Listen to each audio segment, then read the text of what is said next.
y a un hélicoptère français. Un hélicoptère français rempli de soldats français se serait crashé hier dans la commune de Zé. Ok? C'est à 40 km de Cotonou. Voilà. Donc, est-ce que, puisque Cotonou c'est Bénin, si je ne me trompe pas, et ce que le président Tiani a dit tout récemment, le président Tiani a dit que c'est Bénin ou c'est Togo? Je suis un peu mélangé. Dites-moi, Cotonou c'est Bénin ou c'est Togo? C'est Bénin, non, je crois. Bref, Cotonou, c'est Bénin. C'est Bénin, non? Je peux me tromper, hein. Voilà, donc, est-ce que cela ne confirme pas? Voilà, on me dit c'est Bénin, ok. Est-ce que cela ne confirme pas ce que le général Tiani a dit?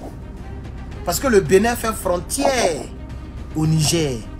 Et que cherche l'armée française dans la région de Zé? Zé, là, ça y est, vers le Niger. Je vais vous montrer les images que l'homme a envoyées. Voici, l'avion a fait crash. Et vous voyez même les Toubabous dans les champs. Regardez, ils sont dans le champ là-bas. Regardez, les Toubabous. Et c'est pas ce que les... Vous n'avez pas dit que nous l'Afrique, les Africains, on est pauvres, on n'a rien chez nous. Vous cherchez quoi dans nos villages, dans nos villes, dans nos forêts? Je ne comprends même pas, même l'armée française, quoi. Rentrez chez vous, allez-y protéger les Français. Même pas. Donc vous voyez, les gens de Cotonou, les villageois sont venus pour regarder l'avion. Voilà l'avion qui est là. Vous voyez l'avion? TikTok, vous voyez? YouTube, Facebook. Donc, ce qui s'est passé hier, ok? L'hélicoptère, bon, on dit que c'est craché, mais en réalité, l'hélicoptère, c'est pas craché. L'hélicoptère a atterri d'urgence. Il y avait un problème technique. Et donc, l'hélicoptère a atterri, ok, dans la brousse là-bas. Voici encore, le voici ici. Regardez l'hélicoptère. Et voici un Toubabou qui est là, un Toubabou. On ne sait même pas ce que les gens cherchent en Afrique de l'Ouest. Vous cherchez quoi dans le soleil là? Vous cherchez quoi? Il fait chaud en Afrique. Il fait chaud. Il fait chaud en Afrique. Vous êtes dans les serpents. C'est la preuve que vous... Ah, il s'est vraiment craché, hein? Aïe. Mais l'image que j'ai vue, c'est pas craché. Mais cette image, regardez. L'avion est craché, hein? Regardez, c'est tombé.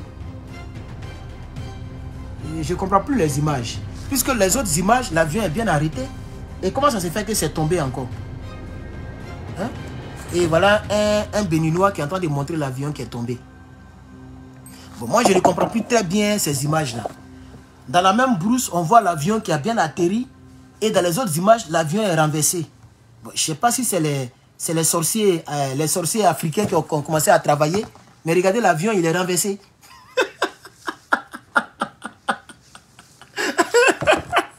Je ne comprends plus rien. Hein? Tout est niégué. C'est gâté sur l'armée française.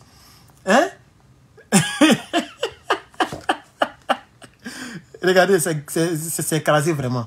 Mais je ne sais pas ce qui se passe, mais c'est un autre avion. Regardez, voilà les débris. Donc je ne sais pas si c'est un autre avion ou bien ils ont pris les images de l'avion au décollage et ils ont collé avec les images de l'avion pendant le crash. Parce que moi je ne comprends plus rien. Je vais recommencer les images. C'est pas l'avion là qui est là. L'avion est dans la brousse, il a bien garé. L'avion a bien garé. Bon, comment se fait-il que dans la même brousse là, l'avion là est renversé? Hein? Voilà les Toubabous, l'avion est bien arrêté, les Toubabous sont à côté. Mais quand ils défilent les photos, plus loin, l'avion... Ah oui, moi j'observe tout, hein. L'avion est renversé. Ah, on dit que c'était deux avions. Ah, peut-être. Ou bien, ah, non. Si il veut comprendre, c'est que l'avion qui est renversé, il est là. Et il y a un autre avion français qui est venu prendre les gens. C'est ça, non? Ah, d'accord. Là, il faut de la commission de réflexion de l'AES. Donc, moi, je ne vois pas les choses comme ça, bête, et puis il passe. Vous voyez, tout à l'heure, il était en train de clasher Assimi Goïta. Pourquoi il n'a pas détruit le drone? Attends, le drone avait déjà été détruit. Vous voyez? Ça veut dire, s'il n'avait pas détruit le drone, j'avais apporté ma réflexion à ce niveau. Dans la guerre, il n'y a pas pitié. Il y a la communauté étrangère de l'AES manifeste. Hein, je ne sais pas c'est où, mais c'est à Paris ou mais c'est où? Attends, je regarde. On dit la diaspora du Sahel de l'AES en France se mobilise contre la sortie de leur pays de la CEDEAO. Voilà, donc ça s'est passé aujourd'hui pour ceux qui ne le savent pas. C'est ce qu'on m'a envoyé. Voici les images ici. Voilà. Donc c'est les Maliens, vous voyez vous reconnaissez quelques drapeaux, non? Les Maliens, les Burkinabés, les Nigériens, hein? La diaspora de l'AES s'est organisée pour demander la sortie de leur pays, de la CEDEAO. Mais je ne sais pas, ça n'a pas de sens à mes yeux. Ça, c'est même une manière même de manquer du respect au président. Donc ça, j'appelle ça de la plaisanterie. Mon cœur n'est pas dedans. Moi-même, les panafricains de Paris, même, je ne les aime pas. Tous les panafricains qui sont là-bas, c'est des salauds, c'est des idiots, c'est des plaisantins. C'est pas quand toujours on sort, on embrouille les Français. Laissez les gens se reposer. Toujours les mégaphones. Vous êtes fâchés, vous prenez votre trou, vous partez en Afrique. Voilà, eux d'embrouiller les gens dans les rues là. Restez sur vos plateformes et puis communiquons. C'est de ça qu'il s'agit. Donc moi ça là, j'appelle ça de la plaisir. Tous les jours quand ils n'ont rien à faire, quand ils veulent se draguer entre eux là, ils sont rassemblés. C'est dans ça, ça demande les numéros. Ça demande les numéros, ça se donne les rendez-vous, ça sera ces mougous. Moi je ne crois pas en ces bêtises là. Toujours c'est eux qui sont dans les rues, toujours. Laissez les blancs là, ils vont se reposer.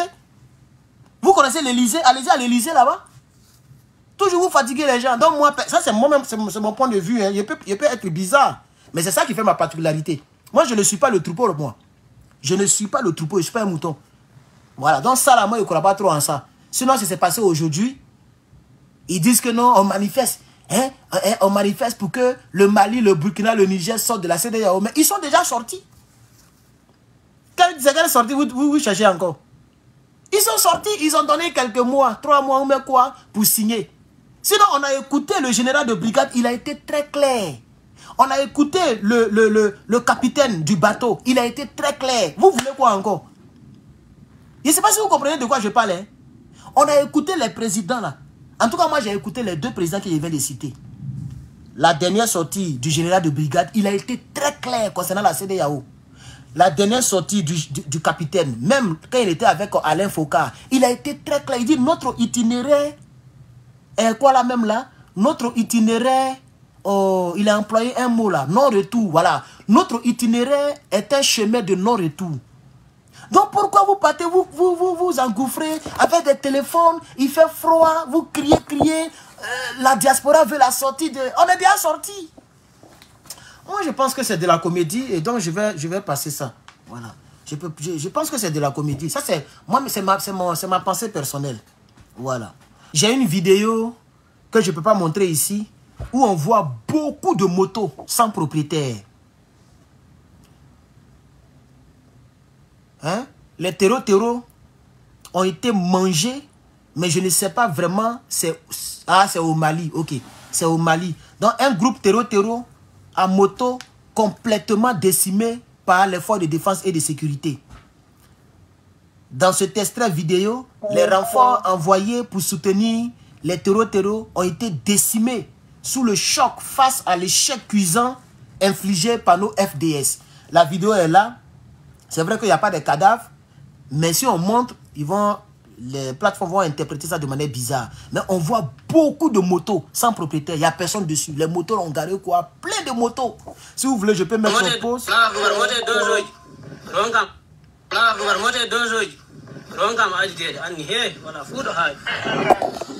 Voilà, regardez, il a mis pause, hein, comme ça il peut montrer un peu. Regardez, plein de motos. Plein de motos, ok? Et il est en train de filmer un peu partout. Plein de motos sans propriétaire. En réalité, les terreaux étaient partis attaquer le Mali. Et ils ont envoyé... C'est-à-dire les terreaux ont envoyé leurs renforts. Et tous les renforts ont été renforcés dans la terre. J'aimerais quand même parler de ça aussi ici. Juste pour vous montrer le fait qu'on soit dynamique. Alors, je crois que j'ai déjà tout dit. J'ai déjà tout dit. Alors, ici, on me dit qu'au Niger, le nombre total de terreaux qui a décidé de réintégrer la société, c'est plus de 124 personnes qui se sont repenties. 124 personnes se sont repenties. Leurs images là, il y a le drapeau de il y a des drapeaux noirs bizarres là-dedans. Je ne vais pas montrer ça ici. Mais l'image va avec, s'il vous plaît. 124 repentis de Boko Haram réintégrés dans la société. Et je dis que Aboudraman Tiani doit faire très attention. Avant même, parce qu'il y a trop de repentis au Niger. Bizarrement, les gens se repentent. Au départ, j'étais trop optimiste, mais je commence à être pessimiste. Qu'est-ce que vous en pensez, s'il vous plaît? Donc, moi, je dis ici que les repentis au Niger, là, c'est un peu bizarre. Il y a trop de repentis là-bas. Les gens se répandent trop là-bas facilement comme ça. Faisons attention, mais je vais lire quand même. Alors, le Niger a officiellement réintégré 124 anciens membres du groupe terroriste de Boko Haram, dont 81 ex-combattants et plusieurs ex-mineurs, c'est-à-dire les enfants même qui étaient là-bas. L'annonce a été faite le jeudi, c'est-à-dire avant-hier, par l'agence nigérienne de presse. La cérémonie marquant la sortie officielle de la 6e vague de repentis, ça fait 6 fois, 6e vague des gens qui se repentent au Niger. Affaire là est bizarre. Hein? Bon, je vais lire quand même. 6e vague de repentis s'est déroulée à Goudoumaria, dans la région de Difa, c'est-à-dire dans le sud-est du pays. En présence du gouverneur de la région, le général de brigade Mamadou Ibrahim Bagaba. Ce programme de déradicalisation et de réintégration s'inscrit dans une politique de volontariste de l'État nigérien. L'objectif est de réduire les conséquences sociales des conflits armés et de favoriser le développement socio-économique inclusif à l'échelle nationale. Bon, moi, mon point de vue, c'est que les gens se repentent un peu trop. Bon, ce n'est pas mauvais de se repentir. Mais ces gens-là sont des gens dont ils ont lavé. La plupart des gens, ils ont lavé leur matière de raisonnement. Ce sont des gens, comme on dit ça même, ils ont lavé leur tête, un truc comme ça. Lavage de cerveau. Donc, bizarrement, il y a plusieurs repentis. Jusqu'à, ça fait 124 déjà. Et 6e vague. Pourquoi ils se répandent de manière petite comme ça? 30 personnes, 40 personnes, 30 personnes, 20 personnes. Ils n'ont qu'à venir un coup bon. Il y a des gens là-bas, quelque part là-bas, ils envoient quelques personnes pour se repentir. Ils envoient quelques personnes pour se repentir. Est-ce que ce n'est pas des gens qu'ils envoient pour venir espionner? Ça, c'est mon point de vue. Hein. Nous sommes en train de réfléchir ici. Ici, nous ne sommes pas des moutons. Est-ce que ce ne sont pas des gens que les gens envoient pour espionner le peuple nigérien, espionner les carrefours, espionner l'armée, espionner les policiers, et puis passer quelque part là-bas pour envoyer les informations? Comme le dit quelqu'un sur TikTok. Est-ce que ce ne sont pas des chevaux de Troie? Des chevaux de Troie, cheval de Troie si vous voulez. Un cheval de Troie.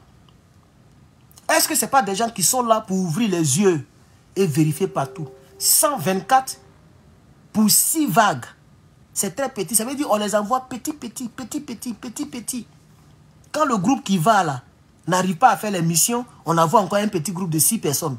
Quand le groupe s'en va, qu'ils sont surveillés et qu'il n'y a pas de retour, on envoie encore 10 personnes. Est-ce que ce n'est pas ça? Sinon, si les gens veulent se repentir, mais eux tous ils déposent, ils viennent petit à petit. Nous sommes à la 6e vague depuis l'année dernière. 6e vague. Vous voyez? Bon, moi c'est mon point de vue, hein, je ne dis pas que, mais c'est mon point de vue, donc on verra ce que ça va donner.